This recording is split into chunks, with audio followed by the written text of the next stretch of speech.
Terceira parte do nosso Evangelho no Lar, Evangelho segundo o Espiritismo, capítulo 14, honrai a vosso pai e a vossa mãe, item 9, já dentro das instruções dos Espíritos, né? Então nós já vamos começar nesse capítulo as instruções dos Espíritos, um tópico que se intitula Ingratidão dos Filhos e os Laços de Família, né? Então aqui vai ter uma mensagem psicografada por Santo Agostinho, em Paris, em 1862. Santo Agostinho diz: a ingratidão é um dos frutos mais imediatos do egoísmo, revolta sempre os corações honestos. Mas a dos filhos com relação aos pais tem um caráter ainda mais odioso. É sob esse ponto de vista especialmente que vamos encará-la para analisar-lhe as causas e os efeitos. Aqui, como por toda parte, o Espiritismo veio lançar luz sobre um dos problemas do coração humano. Aqui, se a gente quiser fazer uma relação desse primeiro parágrafo com a nossa mensagem de hoje, se andarmos na luz, a gente pode dizer que essa manifestação de ingratidão dos filhos em relação aos pais é exatamente o oposto do andar na luz, né? O andar nas trevas. É o não perceber, por exemplo, que os nossos pais, independentemente da compreensão que eles possam ter dos ensinamentos espirituais, foram eles que nos deram essa preciosa vida humana, né? Foram eles que nos deram essa oportunidade de nascermos no mundo e podermos praticar, evoluir, né? Construir um karma meritório. Então, essa atitude de ingratidão dos filhos em relação aos pais é o oposto da nossa mensagem de hoje, né? Que a mensagem é se andarmos na luz, isso aqui seria andar nas trevas, né? E também me lembrou muito a leitura desse parágrafo, que hoje a gente vê notícias na imprensa o tempo todo, né? O tempo todo não, mas com frequência, de filhos que, por exemplo, assassinam os pais, de filhos que maltratam os pais idosos, né? De filhos que exploram, né, os pais idosos. Na minha região aqui tinha um rapaz que mantinha o pai quase que assim num cárcere lá nos fundos e sobrevivia da pensão que o pai recebia do INSS, né? Foi descoberto e tal, e aí se tornou um caso de polícia, porque hoje a nossa lei pune isso, né? Que é os maus tratos aos idosos. Então tudo isso reflete exatamente isso que Santo Agostinho está falando aqui, a ingratidão dos filhos em relação aos pais. E aí o Santo Agostinho continua: quando o espírito deixa a terra, carrega consigo as paixões ou as virtudes inerentes à sua natureza e vai para o espaço se aperfeiçoar ou ficar estacionário até que queira ver a luz. Olha o que nós falamos do karma que a gente leva para outras existências. Santo Agostinho está dizendo aqui, né, que quando o espírito deixa a terra, ele carrega consigo as paixões ou as virtudes que ele cultivou, né? É aquilo que nós dissemos. É aquilo que nós dissemos do karma, né? O karma é uma riqueza ou miséria, né? Porque ele pode ser negativo também, que a gente carrega para as outras vidas, né? E normalmente o que os mestres espirituais nos alertam é o seguinte, que quando a gente começa a despertar para isso, a gente começa a perceber que é melhor cultivar aquilo que nós vamos poder levar para as nossas outras existências do que simplesmente ficar apegado aquilo que é transitório, né? Então a gente começa a mudar um pouco o nosso foco, né? Vocês lembram que na segunda parte, agora há pouco, a gente terminou dizendo que a gente vai tendo mais clareza sobre o que abandonar e o que cultivar, né? Então, à medida em que a gente ganha essa consciência do que é mais perene, do que dura, né? Do que perdura, é óbvio que a gente vai querer cultivar mais o que perdura, né? Que tem mais valor. Alguns, pois, partiram carregando consigo ódios poderosos e desejos de vingança insatisfeitos, mas a alguns destes, mais avançados que os outros, é permitido entrever algo da verdade. Eles reconhecem os funestos efeitos de suas paixões e então tomam boas resoluções. Compreendem que para ir a Deus não há senão uma senha: caridade. Ora, não há caridade sem esquecimento de ultrajes e de injúrias. Não há caridade com ódios no coração e sem perdão. Eu creio que aqui, como Santo Agostinho está falando sobre os laços de família, a gente sabe que muitas vezes se reencarnam na mesma família espíritos que tiveram conflitos ou às vezes até, por exemplo, alguém que assassinou um outro ser e renasce na mesma família para, vamos dizer assim, purgar, purificar aquele ato negativo que praticou naquela existência, né? Então, aqui Santo Agostinho está falando sobre a senha evangélica para que essa nossa preciosa vida humana no seio da família seja frutífera, né? E o que deve ser, o que torna ela frutífera? É a gente superar, caso a gente tenha renascido num ambiente onde a gente renasceu com inimigos espirituais, né? Ou supostos inimigos espirituais, a gente superar essas inimizades, transcender essas inimizades. E aí qual é a senha? Ele fala sobre a caridade, né? E o que acontece quando ocorre esse renascimento, né, no seio da mesma família de espíritos que tem algum tipo de inimizade do passado, né? Ainda que não haja uma lembrança concreta disso, há sempre uma antipatia mútua, né? Então, para aqueles que já têm uma orientação doutrinária, como o Espiritismo, por exemplo, é justamente isso que vai dar a visão para a pessoa de que aquilo é algo que ela precisa superar, porque às vezes ela tem uma antipatia por um irmão, tem uma antipatia por um pai ou por uma mãe, né? Então isso já é um indício, né, de alguma coisa que está ali colocada naquele momento para que ela supere, para que ela pratique. Agora, qual é a grande tragédia do nosso momento atual? É que a gente falta muito essa visão lúcida nas famílias, né? Então, essas antipatias acabam redundando em tragédias muitas vezes. Irmão que mata irmão, né? Filhos que matam pais, pais que matam os filhos, né? Por quê? Porque isso não é visto com clareza pelas pessoas. Por quê? Porque às vezes falta o instrumento para elas não tiveram o acesso aos ensinamentos, né? Porque isso é um ponto interessante. A gente estava estudando aqui na segunda parte a preciosa vida humana, né? Porque uma das coisas que torna a vida humana preciosa é o acesso aos ensinamentos, e muitas pessoas não têm. Nascem humanos, né? Às vezes nascem até num ambiente social financeiramente propício, mas por motivos que a gente desconhece não acessam os ensinamentos, muitas vezes até porque também não estão procurando, né? Jesus diz, buscai e achareis, né? Se não busca, não acha. Isso não ocorre só no seio da família, né? Isso ocorre também no círculo social. Às vezes você fala assim, meu sangue não dá com fulano. Você nem conversou com a pessoa, nem conheceu, só de ver ele de lá, você fala, meu sangue não dá com aquele indivíduo. Exatamente. Agora, quando você tem uma visão doutrinária, né? Da doutrina espírita, a antipatia ela vai brotar, isso aí é normal, porque não é uma coisa que está presente, né? Mas o olhar vai ser sempre um olhar assim, de uma oportunidade de se praticar para ver como que eu posso superar, né, aquilo. Porque a doutrina vai ensinar o quê? Não acontece nada por acaso, a gente não encontra com a pessoa porque foi um acaso, não tem isso, né? Nós estamos sempre sendo encaminhados para situações que vão nos desafiar a ser melhores, né? E Santo Agostinho continua, então, por um esforço inaudito, olham aqueles que detestaram na terra, então esses os espíritos desencarnados, né?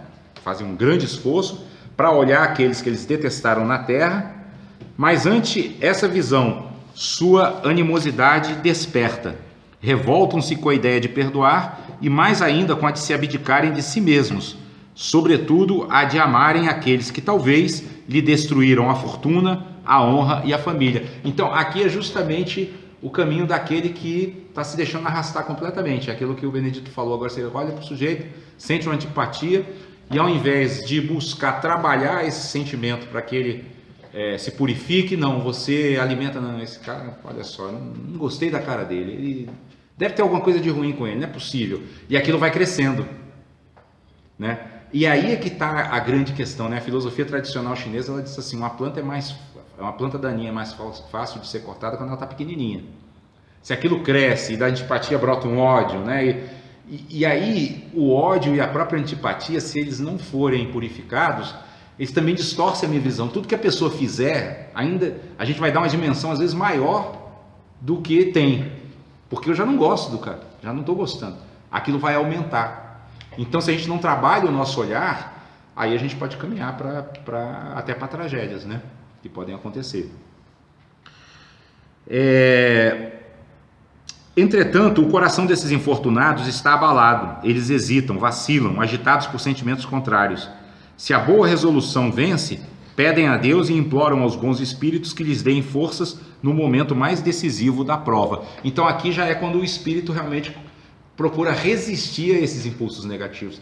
É isso que a gente está chamando aqui de orientação doutrinária. O que a doutrina nos ensina, assim, nós vamos ter antipatia, nós não estamos vivendo num mundo purificado, nós estamos vivendo num planeta de provas e expiações.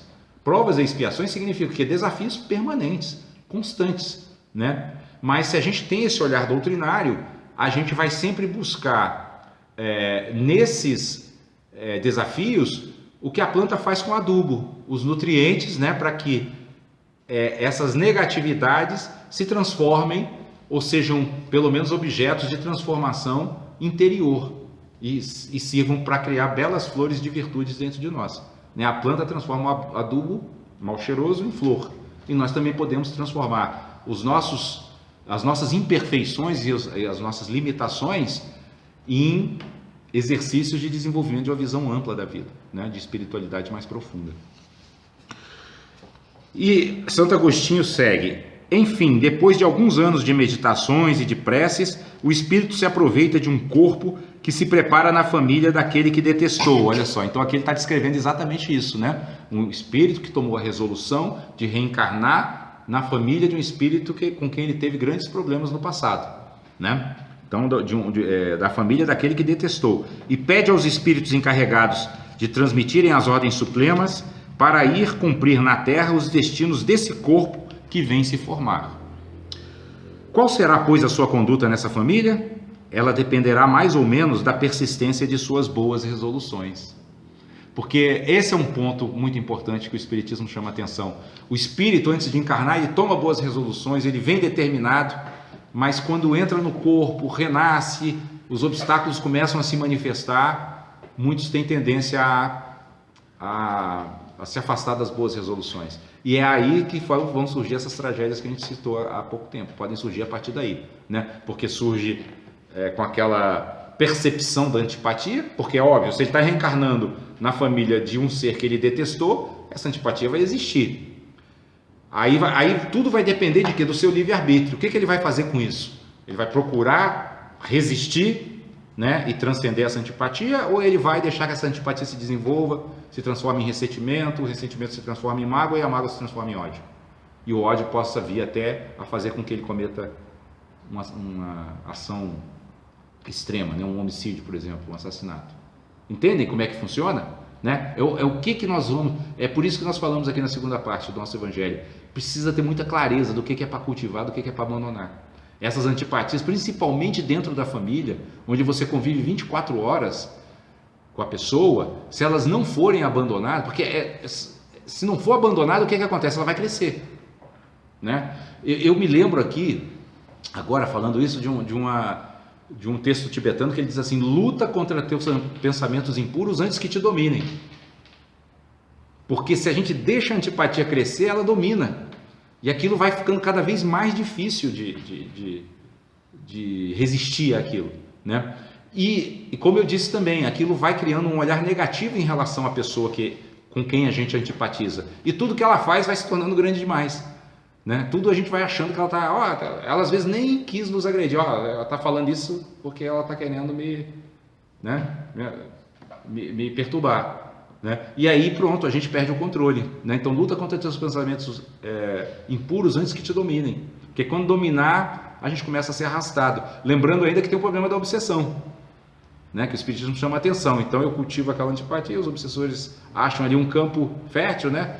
Não, é isso mesmo, olha só, ele não gosta de você não, vamos tirar ele do seu caminho, essa coisa toda, né? Então ele diz: o contato incessante dos seres que odiou é uma prova terrível, é aquilo que nós estamos falando, é uma prova terrível, sob a qual sucumbe às vezes se sua vontade não é bastante forte. É exatamente esse processo que nós descrevemos aqui, né? Se a vontade não é bastante forte, o pensamento impuro cresce e domina. Assim, segundo triunfe a boa ou má resolução, será amigo ou inimigo daqueles no meio do qual foi chamado a viver. Essa é a parte bonita, né? Ele pode ser amigo, ele não precisa ser inimigo, mas vai depender de quê? Dele ser firme na sua boa resolução, né? Isso remete àqueles ensinamentos budistas que a gente tem falado da vacuidade. A pessoa não é nem amiga nem inimiga, ele é um espírito que eu antipatizo com ele devido a fatos do passado. Mas o significado que eu vou dar, a minha convivência com ele agora, dentro da mesma família, depende da minha boa resolução.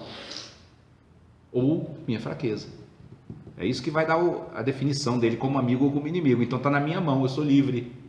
Olha que interessante. Eu posso estar sendo arrastado, mas eu posso resistir ao arrastamento e tomar uma firmeza na boa resolução. E aí ele diz assim, por aí se explicam esses ódios, essas repulsas instintivas que se notam em certas crianças e que nenhum ato anterior parece justificar. Né? Às vezes a própria criança tem uma repulsa pelos pais, ou os pais, às vezes assim, eu vi já exemplos em obras espíritas, né? Um espírito que reencarnou nessas condições, e ele era um espírito que tinha assassinado o pai em existências anteriores, sabe? E o pai não suportava ouvir o choro dele, aquilo aborrecia ele, e ele se sentia culpado, porque ele falava, um bebezinho, né? Só que aquilo era vivo dentro dele, né? E aí ele tem que fazer todo um trabalho para superar aquela versão que ele tem a um bebê, né? Mas não é o bebê, né? Porque no bebê a gente sabe, tem um espírito milenar, né? Com toda uma bagagem kármica, né?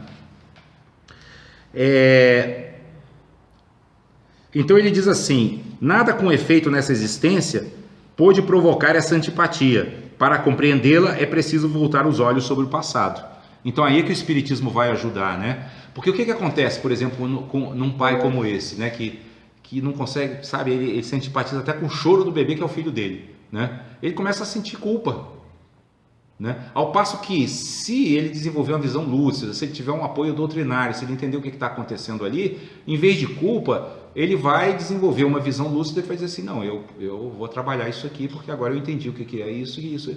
E essa condição foi colocada para mim para que eu me transforme e para que esse ser que nasceu no meu lar também se transforme.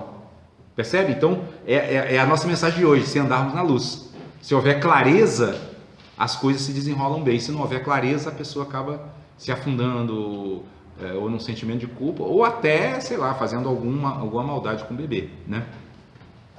Ó espíritas, compreendei hoje o grande papel da humanidade. Compreendei que quando produzis um corpo, a alma que nele se encarna vem do espaço para progredir. Isso é a visão lúcida. Entender que aquele corpinho pequenininho do bebê não é um corpinho pequenininho, é uma alma que encarnou ali e que traz uma bagagem kármica milenar, complexa, né? E entendendo isso, a gente vai ter muito mais habilidade para lidar com a situação. E ele continua dizendo assim, e muito importante esse final, viu, da frase, encarnou no corpo para progredir. Então, um espírito não reencarna numa família com outro que ele detesta por força de um passado, para eles brigarem, é para que ambos progridam, né? Isso tudo tem um planejamento superior, né, da espiritualidade superior. Sabei vossos deveres e colocai todo o vosso amor em aproximar essa alma de Deus. É a missão que vos está confiada e da qual recebereis a recompensa se a cumprirdes fielmente. Vossos cuidados, a educação que lhe derdes, aqui é um ponto muito importante, porque todo espírito que renasce ele precisa ser educado. E é justamente essa fase da educação que mais nos permite uma maleabilidade para mudar as condições adversas que podem ter vindo de um passado remoto, né? Daí a importância da educação, né? Que não é educação, quando é colocada aqui no Evangelho, não é educação escolar, é educação espiritual, né? Então a educação que lhe derdes ajudarão seu aperfeiçoamento e seu bem-estar futuro. Pensai que a cada pai e a cada mãe Deus perguntará: que fizeste do filho confiado à vossa guarda? Quer dizer, que educação deste, né? De que maneira você contribuiu para que ele realmente se voltasse para cumprir aquilo que ele veio fazer no mundo, que é progredir espiritualmente? Se permaneceu atrasado por vossa falta, vosso castigo será o de vê-lo entre os espíritos sofredores, ao passo que dependia de vós tê-lo feito feliz. Então vós mesmos, atormentados de remorsos, pedireis para reparar vossa falta. Solicitareis uma nova encarnação para vós e para ele, na qual cercareis de cuidados mais esclarecidos, e ele, cheio de reconhecimento, vos cercará de seu amor. Então é bem interessante essa mensagem, porque aqui ele dá uma explanação completa, né? tanto de como que o espírito pode ser bem sucedido nessa missão que ele recebeu, como também, se ele for mal sucedido, as oportunidades que de qualquer maneira vão ter mais no futuro para que ele refaça o caminho, né? Que é essa a grande consolação que traz o princípio da reencarnação, né? Embora a nossa vida humana preciosa seja impermanente, nós podemos renovar, né? Em outras circunstâncias, e renascer e fazer melhor aquilo que a gente não conseguiu fazer bem nessa vida. Agora, não devemos de acordo com os 4 pensamentos que a gente estudou, né, tá estudando agora, não devemos nos acomodar nisso, porque não cumprir com a nossa missão nessa vida vai tornar as coisas mais complicadas em vidas posteriores, mais difíceis, e não há necessidade disso. Nós estamos aqui não para aumentar o sofrimento, e sim para diminuir o sofrimento, nessa e em vidas futuras, certo? Não rejeiteis, pois, a criança de berço que repele sua mãe, nem aquele que vos paga com ingratidão.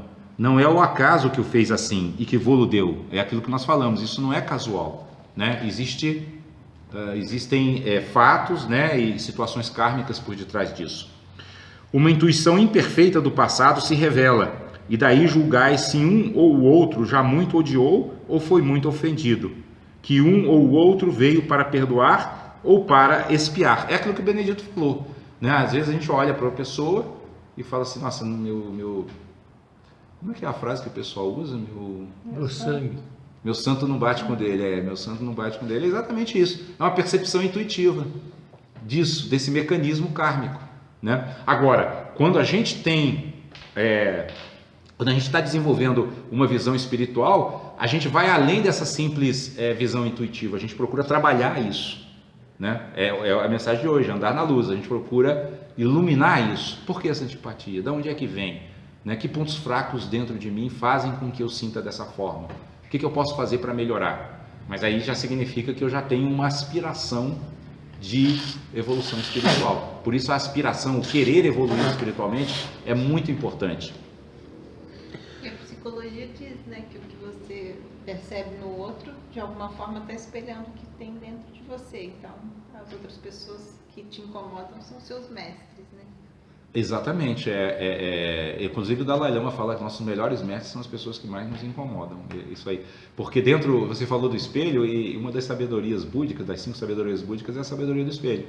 É você perceber que é você que dá nascimento aos fenômenos que estão lá fora, sejam eles quais forem, inclusive o fenômeno de surgir um inimigo. Aqui na mensagem, você viu ao longo, ele falou, depende do espírito, aquela pessoa, aquele ser com o qual ele antipatiza vira se tornar um inimigo ou um amigo. Então é espelho, né? Reflete o nosso conteúdo interno e aponta para o que nós precisamos corrigir dentro de nós, né? Isso é visão lúcida, isso é andar na luz, que falava a nossa mensagem de hoje. Aí, continuando essa reflexão, ele vai dizer: mães, abraçai, pois, o filho que vos causa desgosto, e dizei-vos: um de nós dois foi culpado. Merecei as alegrias divinas que Deus atribui à maternidade, ensinando a essa criança que ela está sobre a terra para se aperfeiçoar, amar e bendizer. Isso é educação espiritual. Isso é o resumo da educação espiritual. Ensinar a criança que ela está na terra para se aperfeiçoar, amar e bendizer. Essa é a verdadeira educação, porque a gente vê muito hoje uma confusão muito grande.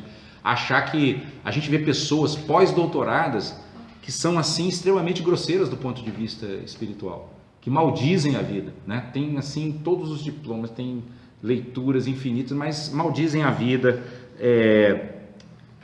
não tem um mínimo assim de amor às coisas, né? Estão sempre reclamando de tudo. Então não é essa a educação de que fala o Espiritismo. Não é isso que é ser educado espiritualmente. E o que realmente vai valer para nós, vai diminuir o nosso sofrimento, é a educação espiritual. Isso é bom que a gente pote na cabeça. Não é a educação formal. A educação formal pode ser até um instrumento para agilizar a educação espiritual, mas ela não vai nos libertar do sofrimento. Muito pelo contrário. Às vezes pode até criar mais sofrimento se não for bem utilizada. É uma ferramenta, né? Como toda ferramenta, é igual uma faca. Eu posso usar para cozinhar comida e dar alimento aos outros, e posso usar para matar, né? Mas muitos dentre vós, em lugar de arrancar pela educação os maus princípios inatos de existências anteriores, entretêm desenvolvem esses mesmos princípios por uma fraqueza culposa ou por negligência. E mais tarde o vosso coração ulcerado pela ingratidão de vossos filhos será para vós, desde esta vida, o começo da vossa expiação. Acho que todo mundo aqui já viu essa situação, né? A pessoa começa a espiar aqui a má educação que deu aos filhos pela ingratidão que eles manifestam já nesta vida, né? Eu conheço vários exemplos assim, né? Então, pessoal, a gente vai deixar aqui o restante para o próximo sábado, porque a mensagem é bastante grande. E eu acho interessante a gente até, como eu sempre tenho dito aqui, né, Kardec não inseriu nenhum texto aqui por acaso, né? Então, mensagens grandes sobre determinado tema, significa que os espíritos codificadores consideraram aquele tema de suma importância, né? E por que de suma importância? Porque esses mal-estares entre familiares e essas tragédias entre famílias é o que gera mais karma demeritório. Né? Um filho assassinar um pai, por exemplo, né? Ou um pai matar um filho, é dos karmas mais pesados que a pessoa pode desenvolver. Então os espíritos, né, procuram esclarecer bem o tema para que a gente não venha incorrer nesses erros.